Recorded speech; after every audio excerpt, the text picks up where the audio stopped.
অসমত যদি তোমালোকে বিএসসি নাৰ্ছিং পঢ়িব খোজা তেন্তে তোমালোকৰ কাৰণে এটা নোটিছ জাৰি কৰিছে Srimanta Sankardev university of health সায়েন্সৰ পৰা। এই নোটিছখনত তোমালোকৰ কি আছে তোমালোকক দেখাই দি আছোঁ আৰু কেতিয়া জাৰি কৰিছিল তোমালোকৰ 11 তাৰিখে 4 মাহ আৰু 2025 চনত মানে এইবাৰৰ তোমালোকৰ 2025 যে তোমালোকৰ বিএসসি নাৰ্ছিং হ'ব বিএসসি নাৰ্ছিঙৰ কাৰণে তোমালোকৰ এই নোটিছখন জাৰি কৰা হৈছে। ইয়াতে তোমালোকক কি এলিজিবিলিটি লাগে সকলোখিনি তোমালোকৰ আছে। তোমালোকে ভিডিঅ'টো স্কিপ নকৰিবা, তো স্কিপ কৰিলে বুজি নাপাবা, ঠিক আছে। সো প্ৰথমতে আহো তোমালোকৰ ইয়াত স্পষ্টভাৱে দিয়া আছে যে entrance examination for admission into BSc nursing both government and private institute. তোমালোকে অসমত বিএসসি নাৰ্ছিং কৰিব খুজিলে তোমালোকক গভৰ্ণমেণ্ট আৰু প্ৰাইভেটৰ ক্ষেত্ৰত তোমালোকক বাধ্যতামূলক হ'ল যে CWE যিটো হ'ল তোমালোকৰ বিএসসি নাৰ্ছিং। ইয়াৰ আগতে তোমালোকক বহুতবাৰ মই ভিডিঅ'ত কৈছোঁ, ঠিক আছে। সো আজি সেইকাৰণে তোমালোকৰ আজি তোমালোকৰ অফিচিয়েল নোটিছটো আহি গ'ল। ইয়াতে তোমালোকক দিয়া আছে in pursuance of the Assam gazette. এইখিনি তোমালোকক পঢ়িব নালাগে, মাষ্ট তোমালোকক পঢ়িব লাগিব কিখিনি কোনখিনি।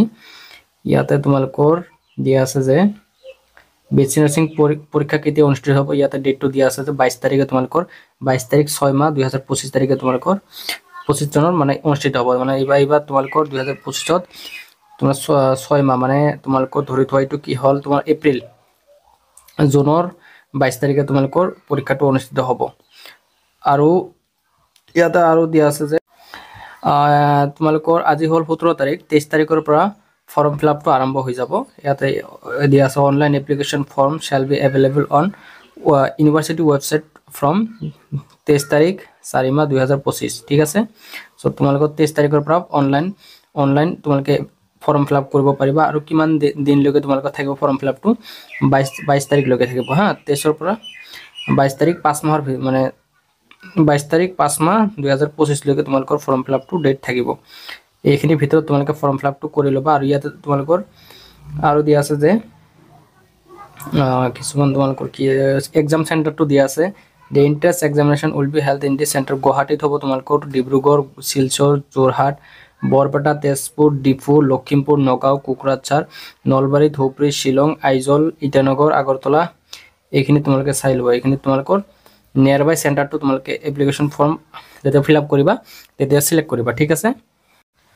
তাৰপিছত তোমালোকৰ এডমিট কাৰ্ডটো কেতিয়া পাব লাগিব তোমালোকে এডমিট কাৰ্ড ইয়াতে তোমালোকে স্পষ্ট দিছে admit cards will be available online from 2 তাৰিখ 6 মাহ 2025 তাৰিখে 2025 চনত মানে এইবাৰ তোমালোকে 6 মাহৰ ভিতৰত তোমালোকে পাই যাবা এডমিট কাৰ্ডটো হা। এই ডেটটোৰ ভিতৰত তোমালোকে এডমিট কাৰ্ডটো এভেইলেবল পাই যাবা।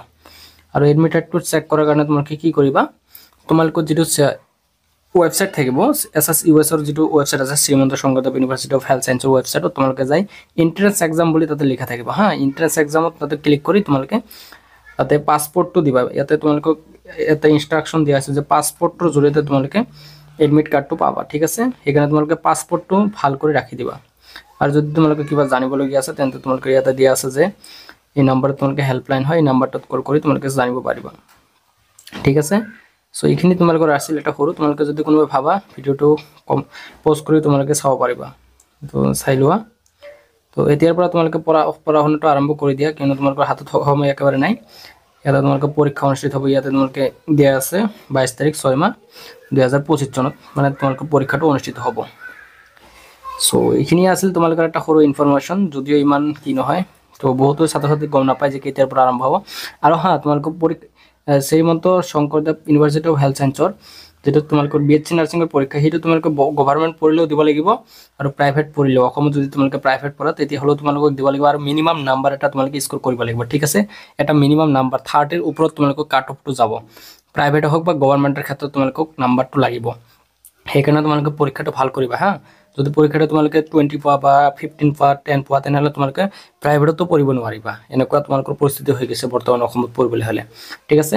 সো এইখিনি আছিল তোমালোকে সৰু ইনফৰমেশ্যন। যদি ভিডিঅ'টো ভাল লাগে চেনেলটো ছাবস্ক্ৰাইব কৰিবলৈ নাপাহৰিবা।